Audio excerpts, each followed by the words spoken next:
रावण ने राम जी से दीक्षा क्यों ली? रावण ने राम जैसे अपने शत्रु से दीक्षा क्यों ली? यह पौराणिक कथा बहुत ही रोचक और गूढ़ अर्थों से भरी हुई है। यह कथा हमें वाल्मीकि रामायण और अन्य ग्रंथों में विभिन्न रूपों में मिलती है। जब भगवान श्री राम और रावण के बीच युद्ध हुआ था, तब रावण के अधिकांश वीर योद्धा मारे जा चुके थे। मेघनाद और कुंभकर्ण जैसे पराक्रमी भी राम और उनके वानर सेना के हाथों परास्त हो चुके थे।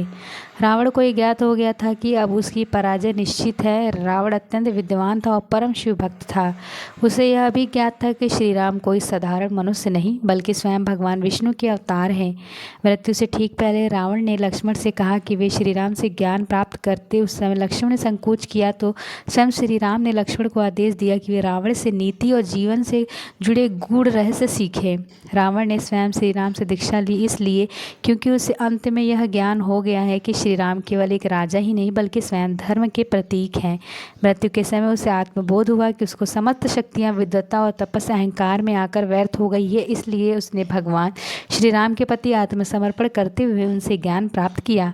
कथा का संदेश: यह कथा हमें सिखाती है कि चाहे कितना भी कोई बड़ा ज्ञानी और शक्तिशाली क्यों न हो, यदि अहंकार में डूबा रहेगा तो वे अतः उसका पतन असंभावी है। साथ ही मृत्यु के अंतिम क्षणों में भी ज्ञान प्राप्त किया जा सकता है, बशर्ते व्यक्ति को आत्मबोध हो जाए। यह कथा केवल पौराणिक दृष्टि से ही नहीं, बल्कि जीवन में भी बहुत गहरी सीख देती है।